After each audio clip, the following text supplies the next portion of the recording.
कि gene frequency constant रहेगी, 1 रहेगी अगर नेचर में कोई नेचुरल सिलेक्शन नहीं है, कोई म्यूटेशन नहीं है, कोई जीन माइग्रेशन नहीं है, कोई जेनेटिक रिकॉम्बिनेशन नहीं है और कोई जेनेटिक ड्रिफ्ट नहीं होता है, तो जो जीन फ्रीक्वेंसी है, एलील फ्रीक्वेंसी है, वो सेम रहेगी। ठीक है, उसको क्या कहा गया? Hardy Weinberg's principle. क्या होता है, कैसे होता है, चलिए बात करते हैं। Allele frequencies in a population are stable and remain constant from generation to generation if there are no disturbing factors। तो वो डिस्टर्बिंग फैक्टर कौन कौन से हैं? मैंने 5 आपको बताए। Natural selection, mutation, gene recombination, genetic drift और जीन माइग्रेशन। ठीक है। जीन पूल क्या होता है? Total number of genes and their alleles in a population is known as gene pool. तो हम ये कह सकते हैं कि हार्डी वेनबर्ग के हिसाब से जीन पूल भी कांस्टेंट रहता है। ये मैथमेटिशियंस थे, है ना? तो sum total of all the allele frequency remains 1। अब यहाँ पे देखिए, यहाँ पे टोटल आपको पॉपुलेशन दिख रही है 20 बीटल्स की, ठीक है, लेकिन जिसमें से 16 क्या है? रेड कलर की है, और येलो कितनी है? 4। तो जीन पूल क्या है? इन टोटल के टोटल 20 में जो एलील हैं, जो जीन्स हैं, उनका नंबर वो क्या कहला रहा है? उनका जीन पूल कहला रहा है। यहाँ तक बात समझ में आ गई? चलिए, तो ये प्रिंसिपल क्या कहता है कि p square plus 2pq plus Q square is equal to 1। ठीक है, अब यहाँ पर देखिए 2 3 4 5 6 7 8 9 10, ठीक है, और ये भी 10, लेकिन 16 और 4 16 प्लस 4 है। ठीक है,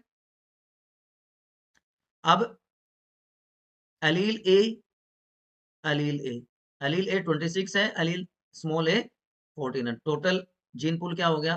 40। ठीक है, frequency of A, capital A की बात कर रहा हूं, इज इक्वल टू पी। तो 40 में से 26 है तो कितना आया? 0.65। और फ्रीक्वेंसी ऑफ स्मॉल ए कितना है? 14। 14, 26 एंड 14, ठीक है, तो 60 14 अपॉन 40 तो कितना आया? 0.35। नंबर ऑफ बीटल्स 20, तो ये रेशियो क्या आ गई? 10:6:4। तो फ्रीक्वेंसी ऑफ जीनोटाइप ए 20 में से कितने हैं? 10, 0.5। Frequency of genotype heterozygous A 0.3 and genotype small A 0.2। देखिए यहाँ पर और क्लियरली आपको समझ में आ जाएगा। देखिए, ये चीज समझ में आ गई फ्रीक्वेंसी। अब टोटल नंबर कितना है ए का? 20 है, उसमें से कितने हैं डबल ए वाले? देख काउंट कर लीजिए, 1 2 3 4 5 6 7 8 9 10। तो 20 में से 10 तो 0.5 हो गया। हेटेरोजाइगस ए वाले कितने हैं? 1 2 3 4 5 6, तो 6/20 0.3 हो गया। और स्मॉल ए वाले कितने हैं? 4, तो 4/20 0.2 हो गया। तो in a diploid condition frequency of A is equal to P square, frequency of small A is Q square and heterozygous condition is 2pq। तो A sorry P square plus 2pq plus Q square is equal to 1। तो change of gene frequency in a population disturb Hardy Weinberg principle. क्यों? क्योंकि nature में natural selection भी होगा, gene migration भी होगा, genetic drift होगा, जेनेटिक रिकॉम्बिनेशन भी होगा और म्यूटेशन भी होगा। तो हार्डी वेनबर्ग लॉ सिर्फ आइडियल कंडीशन के लिए ही होता है, ना कि नेचुरल एनवायरमेंटल कंडीशंस के लिए।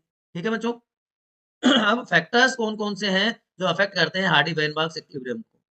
तो 5 फैक्टर हैं: gene flow, genetic drift, mutation, genetic recombination and natural selection. एक एक करके बात कर लेते हैं। चलिए, क्या बात करनी है बताइए। जीन माइग्रेशन, सबसे पहले क्या है? Gene migration. नाम से आपको पता चल रहा है क्या है जीन माइग्रेशन? कि जब एक स्पीशीज में से ऑर्गेनिज्म शिफ्ट करके चले जाएं दूसरी तरफ, तो वो क्या कहलाएगा? जीन का माइग्रेशन कहलाएगा, है ना? तो gene flow from one population to another population is known as gene migration.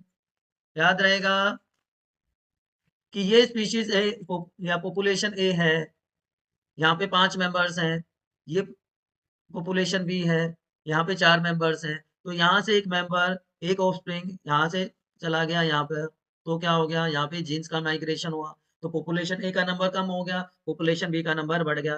तो जहां से गया वो क्या कहलाएगा, एमिग्रेशन, और जहां पे गया वो क्या कहलाएगा, इमिग्रेशन।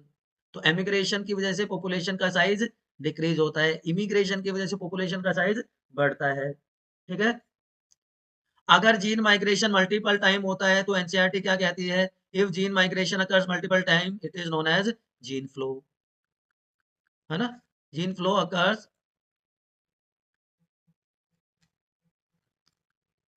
तो ये क्या हो गया, जीन फ्लो हो गया। ठीक है, याद रहेगा। दूसरा क्या है, जेनेटिक ड्रिफ्ट। ड्रिफ्ट का मतलब क्या होता है, इसके लिए एक और वर्ड हम यूज करेंगे, वो आप लिख लीजिए, Sewall Wright effect. Sewall Wright effect, कि सडन रैंडम चेंजेस अगर होते हैं जीन फ्रीक्वेंसी में, sudden random changes in gene frequency, वो क्या है, चांस फिनोमिनन है, चांस प्रोसेस है, कोई नेचुरल सिलेक्शन का इसमें रोल नहीं है, not by role of natural selection. ठीक है, ये स्मॉल आइसोलेटेड पॉपुलेशन में होता है, genetic drift occurs in small isolated population.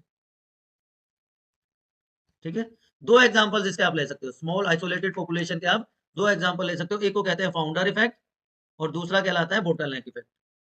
ठीक है ना, founder and bottleneck effect. Small isolated population है, याद रखना। तो फाउंडर इफेक्ट क्या कहता है कि accidental gene flow causes change in gene frequency.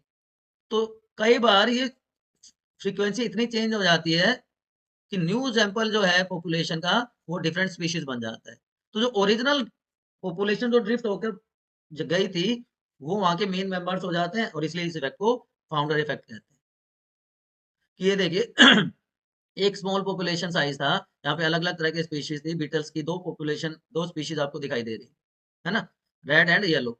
अब यहाँ से एक रेड वाली, क्योंकि पॉपुलेशन साइज ऑलरेडी स्मॉल था, एक यहाँ से चली गई, अब यहाँ पर जाके कंडीशन इतनी सुटेबल मिल गई कि शॉर्ट टाइम स्पैन में उसने अपना नंबर बहुत बढ़ा लिया, तो over the period of time ये डोमिनेट कर जाती है उस आइलैंड को। तो ये जो पॉपुलेशन थी जो ड्रिफ्ट होकर आई थी और यहाँ पे डोमिनेट कर गई, वो क्या कहलाएगी, फाउंडर, और इस इफेक्ट को क्या कह देंगे हम, फाउंडर इफेक्ट। ठीक है, याद रहेगा। दूसरा क्या हो सकता है, दूसरा क्या है, बोटल नेक इफेक्ट। बोटल नेक क्या रहता है कि a large number of individuals,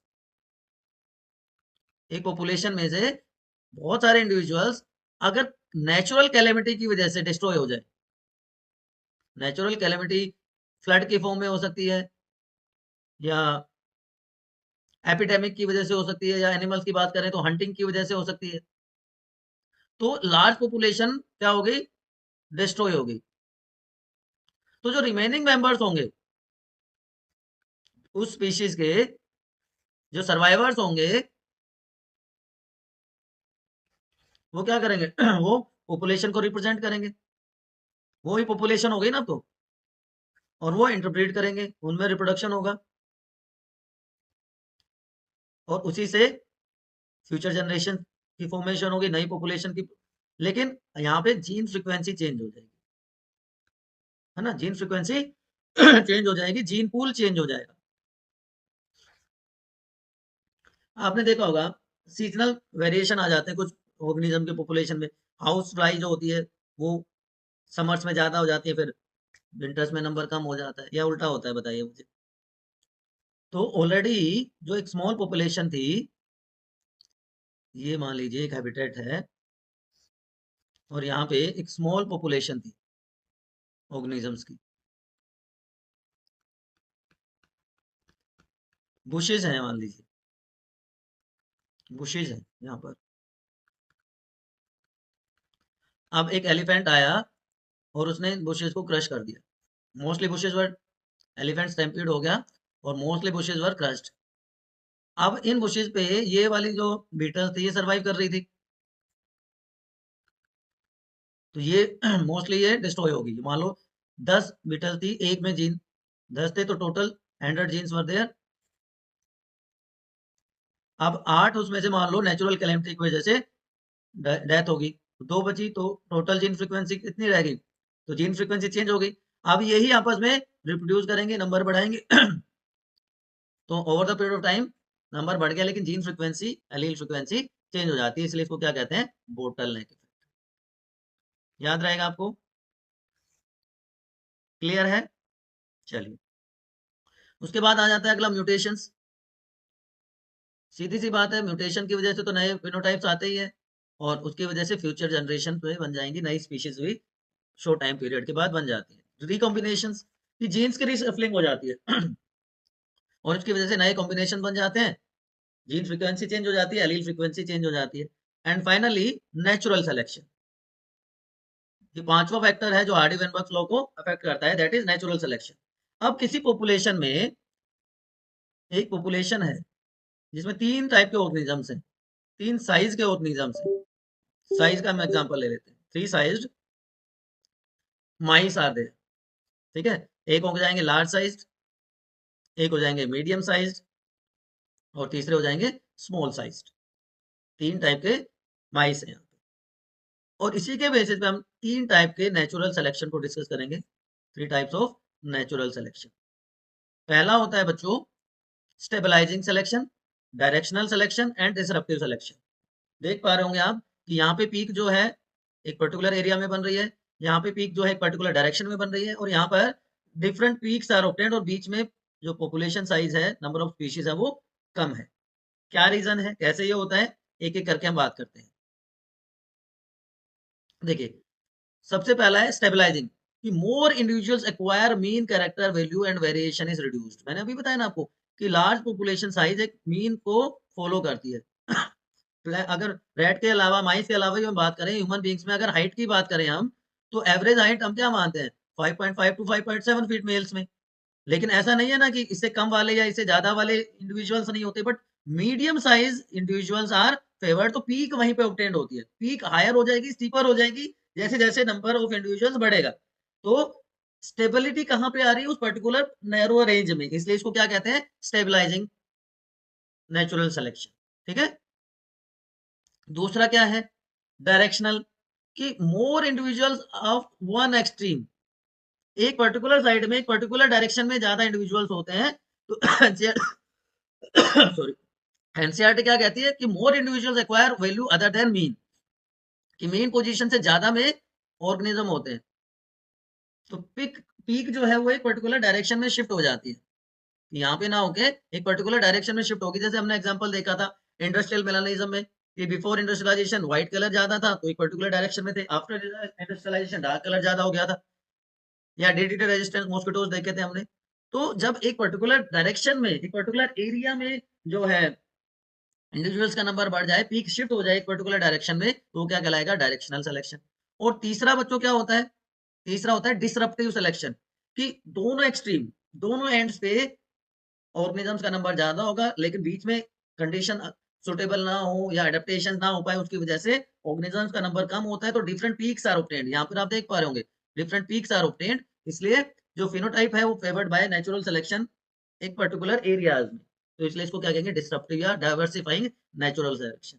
NCERT यहाँ पे क्या कहती है? More individual acquire peripheral character value at both ends of distribution curve. ये एनसीईआरटी की लाइन है। Individuals of both extreme peripheral characters value at both ends of distribution curve are more favored। तो ये 3 टाइप का natural selection बच्चों nature में देखने को मिलता है, ठीक है ना? Stabilising, directional and disruptive. ये डिसरप्टिव होगा तीसरा, ठीक है? तो एक में मीन वैल्यू फेवर करेगी, एक में पर्टिकुलर डायरेक्शन में हो जाएगा, और एक में different peaks are obtained at extremes या पेरिफेरल्स। ठीक है बच्चों, यहां तक कोई कंफ्यूजन है?